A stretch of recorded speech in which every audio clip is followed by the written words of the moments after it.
परिवार तरफ आपको स्वागत करूँ। आम आशा करूँ आपण मैंने भल आम भी भलରେ अच्छु प्रभुଙ୍କ कृपाରୁ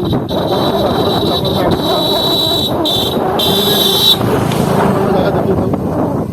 ଆଜି ଆସନ୍ତୁ ଯିବା ବାବା ଗୋରଖନାଥ ସେ ପୀଠ ବୁଲିବା, ସେଠି ଦର୍ଶନ କରିବା। ଯେହେତୁ ଶ୍ରାବଣ ମାସ ସେଠାରେ ବହୁତ ଶ୍ରଦ୍ଧାଳୁ ଆସନ୍ତି, ଭକ୍ତମାନେ ଆସନ୍ତି ପାଣି ଢାଳିବା ପାଇଁ। ମାନସିକ ଯେଉଁମାନଙ୍କର ଥାଏ ସେଠି ପାଣି ଢାଳନ୍ତି, ମାନସିକ ପୂରଣ ହୁଏ। ସେଠି ବାବା ସେଠି ଗୋଟେ ବହୁତ ଗୁଡ଼ା କିମ୍ବଦନ୍ତୀ ଅଛି। ସେଠି ଯାହାକୁ ସାପ କାମୁଡ଼ିଥାଏ, ଯଦି ମେଡ଼ିକାଲ ଲୋକ ଫେରି ଆସିଥାନ୍ତି ସେଠି ଆସି ବାବାଙ୍କ ପାଖରେ ପୀଠରେ ପହଞ୍ଚିଲେ ତାଙ୍କର ସେଠି ଗୋଟେ ଝିଟିପିଟି ଅଛି, ସେଠି ବୋବେଇଲେ ସେଠି ଭଲ ବି ହେଇଯାଇଥାଏ। ଆମେ ସମସ୍ତେ ଜାଣିଛନ୍ତି, ସାରା ଅଲ୍ ଲୋକ ଇଣ୍ଡିଆର ଲୋକ ଜାଣିଛନ୍ତି ଗୋରଖନାଥଙ୍କ ପୀଠ ବିଷୟରେ।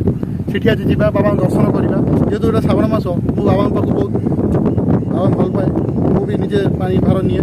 ଆସନ୍ତୁ ବାବାଙ୍କୁ ଦର୍ଶନ କରିବା, ସେଠିକାର ନୀତିନିୟମ ବିଷୟରେ ଜାଣିବା। ଆପଣମାନଙ୍କୁ କେମିତି ଭିଡ଼ିଓ ଲାଗୁଛି ଆମକୁ କମେଣ୍ଟ ମାଧ୍ୟମରେ ଜଣାଇବେ। ଆମକୁ ଯଦି ଆପଣ ଭିଡ଼ିଓ ଆମକୁ ଭଲ ନ ଲାଗୁଥାଏ ସେଇଟା ବି କମେଣ୍ଟ ମାଧ୍ୟମରେ ଜଣାନ୍ତୁ, ଆମେ ତାକୁ ସୁଧାରିବା ପାଇଁ ଚେଷ୍ଟା କରିବୁ। ଆସନ୍ତୁ ଆଜି ବାବାଙ୍କୁ ଦର୍ଶନ କରିବା। ଆମେ ଆସି ସେଇ ବାବାଙ୍କ ପୀଠରେ ପହଞ୍ଚିସାରିଲୁ। ଆଉ 100 ମିଟର ଭିତରେ ବାବାଙ୍କ ପୀଠ ପଡ଼ିବ। ଆସନ୍ତୁ ପୀଠ ବୁଲିବା, ବାବାଙ୍କ ଦର୍ଶନ କରିବା। ଆସନ୍ତୁ ବାବାଙ୍କ ପୀଠ ଆପଣମାନଙ୍କୁ ଦେଖାଯାଉଥିବ ବୋଲି ଆପଣ ଜାଣିପାରିବେନି। ବାବାଙ୍କ ପୀଠ 100 ମିଟର ଭିତରେ ବାବାଙ୍କ ମନ୍ଦିର ବି ଦେଖାଗଲାଣି। ଇଏ କେରେକେରା ଗାଁରେ ବାବା ଗୋରଖନାଥ ପୀଠ ଅବସ୍ଥିତ। ଆସନ୍ତୁ ବାବାଙ୍କ ଦର୍ଶନ କରିବା। ବହୁତ ସୁନ୍ଦର ଜାଗା। ଏଠି ଶ୍ରାବଣ ମାସ ସମୟରେ ପ୍ରତି ସୋମବାର ଲକ୍ଷାଧିକ ଲୋକ ଭକ୍ତ ଆସନ୍ତି ଏଠି ବାବାଙ୍କ ପାଖରେ ପାଣି ଢାଳିବାକୁ। ବହୁତ ଶ୍ରଦ୍ଧାଳୁ ବି ଆସନ୍ତି ବାବାଙ୍କ ପାଖକୁ ଦର୍ଶନ କରିବା ଲାଗି। ପର୍ ଡେ 1000-2000 ଲୋକ ବି ଆସନ୍ତି। ଇଏ କେରେକେରା ଗାଁରେ ଅବସ୍ଥିତ ବାବା ଗୋରଖନାଥ ପୀଠ। ଆସନ୍ତୁ ସେ ପୀଠର ବୁଲିବା, କିଛି ବାବାଙ୍କ ଦର୍ଶନ କରିବା, କିଛି ନୂଆ ଜିନିଷ ବି ଦେଖିବା।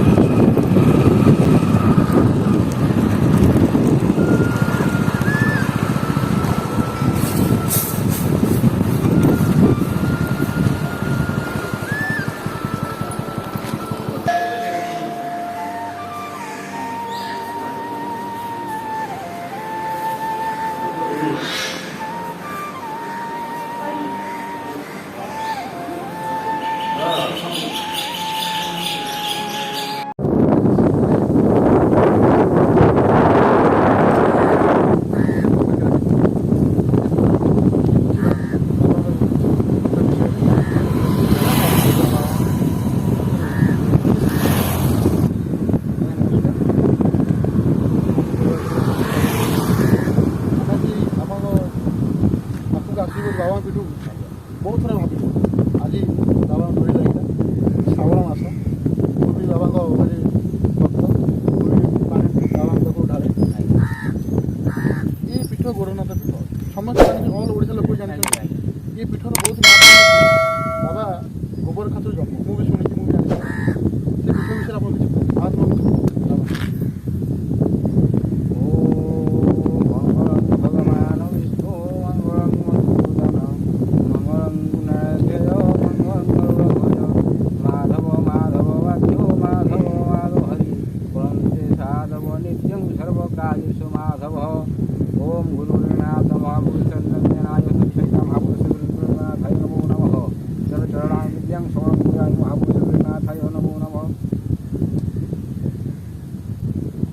ଆମର ଗୁରୁ ଗୋରଖନାଥ ତାଙ୍କର ବାବାଙ୍କର ଶିଷ୍ୟ ସେ ମଦେନ୍ଦ୍ରନାଥ ଠାକୁର ସେବା ଯାହା ଭଲ ଚାଲିଛି ସବୁ ଏସବୁ କଥା। ଆଉ ପ୍ରମୁଖ କଥାରେ କହିବା, ବାବାଙ୍କର ଇଏ ହେଲା ଗୁରୁ ମଚନ୍ଦ୍ରନାଥ ହେଲା। ଗୋରଖନାଥ ଗୁରୁ ମଚନ୍ଦ୍ରନାଥ ଅଛନ୍ତି। ମଚନ୍ଦ୍ରନାଥ ଆଗ ଥିଲେ, ବାବା ଜନ୍ମ ହେଇନଥିଲେ। ମାନେ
ଆଉ ବାବା ଆଉ ଯାହା କହିଥିଲେ କିଛି ହେଲାନି ନା କ'ଣ ହେଲାନି ନା ଦୁଧ ଖାଇଛୁ ନା ପାଇନି ନା କ'ଣ କଲୁ ନା ଗୋବର ଖାତରେ କୁଆଡ଼େ ଆଉ ଚାଲ ଗୋବର ଦୁଧ କୁଆଡ଼େ ଦେଖିବା ଆଉ ସେ ଗୋବର ଖାତରୁ ସେ ବାବା ଜନ୍ମ ହେଇଥିଲେ 12 ବର୍ଷର ପୁଅ 12 ବର୍ଷର ପୁଅ ଗୋବର ବାବା ମନ୍ତ୍ର ସ୍ନାନ କରିକିନି ଦୁଧ ଖାତରେ ଜନ୍ମ ହେଲେ ଗୋରୁ ନାଥ ସ୍ନାନ କରିକିନି ଆଉ ଯାଇ 12 ବର୍ଷର ପୁଅ ଆଣିକି ଆମର ରଖିଲେ ଗାଁ ପଠେଇ ତାପରେ ଥିଲେ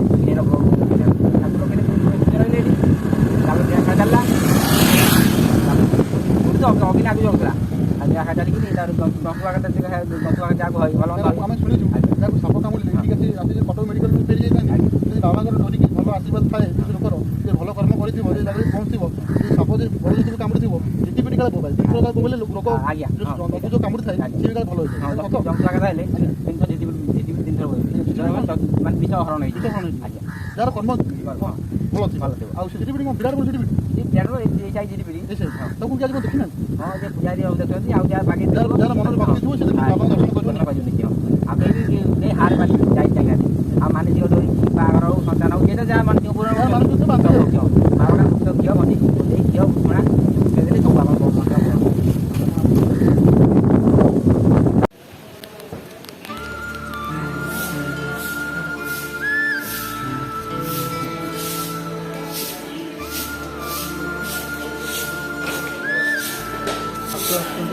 ସେ ଭାଇଙ୍କ ପାଖରେ ପଡ଼ିଛନ୍ତି ଭାଇ କେଉଁଠି ଆପଣ ଆସୁଛନ୍ତି ଆରିପୁର ଆସୁଛନ୍ତି ସେ କେଉଁ ବହୁତ ଦୂରରୁ ଆସୁଛନ୍ତି ସେ ଭାଇ ଏଠି ଆଜି ଆସିବାର ଉଦ୍ଦେଶ୍ୟ ଟିକେ ପଚାରେ ଏଠିକି ଆପଣ ଆଜି ଆସୁଛନ୍ତି ବାବାଙ୍କ ପାଖକୁ ସବୁଦିନ ଆସନ୍ତି ନା ଆଜି ଆସୁଛନ୍ତି ସବୁଦିନ ଆସନ୍ତି ବାହାରୁ ଆଜି ଆସିଛି ବାହାରୁ ଆପଣ ଆସୁଛନ୍ତି ବାବାଙ୍କ ଦର୍ଶନ ପାଇଁ ଆସୁଛନ୍ତି ମାନେ ଶ୍ରାବଣ ମାସରେ ଆପଣ ପାଣି ଥର ବି ନିଅନ୍ତି ମହାପୂଜା ଯାହା ବହୁତ ଖୁସି ଲାଗିଲା ଭାଇ ବି ବହୁତ ଦୂରରେ ଥିଲେ ବାହାରେ ଥିଲେ ଆଜି ଆସୁଛନ୍ତି ବାବାଙ୍କୁ ଦର୍ଶନ କରିବା ଲାଗି ବହୁତ ଖୁସି ଲାଗିଲା ମତେ ଦେଖି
ବାବାଙ୍କ ଲାଗି ଭୋଗ ପ୍ରସ୍ତୁତ କରି ଯାଇଥିଲି ବର୍ଥଡେ ଭୋଗ ବନା ହେଉଛି ବର୍ଥଡେ ଭୋଗ ବନା ହେଉଛି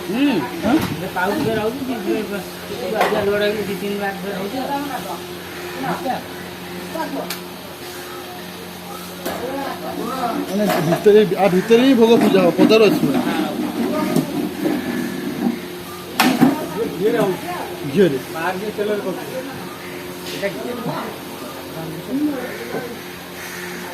ତମଙ୍କ ପାଖରେ ଭୋଗ ବି ଭିତରେ ପ୍ରସ୍ତୁତ କରାଯାଏ ଗୋଳାଙ୍ଗ ପିଠେ ଭୋଗ ଭିତରେ ହିଁ ପ୍ରସ୍ତୁତ କରାଯାଏ ସେଠି ଦେଖିପାରୁଥିବେ ବହୁତ କାରିଗର ବି ଲାଗିଛନ୍ତି ଭୋଗ ପାଇଁ ଆପଣଙ୍କୁ ଫେଣି କୁହାଯାଏ ଫେଣି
ଯଦି ଆମ ଭିଡ଼ିଓ ଭଲ ଲାଗିଥାଏ ଲାଇକ୍ କରନ୍ତୁ ସେୟାର କରନ୍ତୁ ସବସ୍କ୍ରାଇବ୍ କର କେବେ ଭୁଲିବେନି।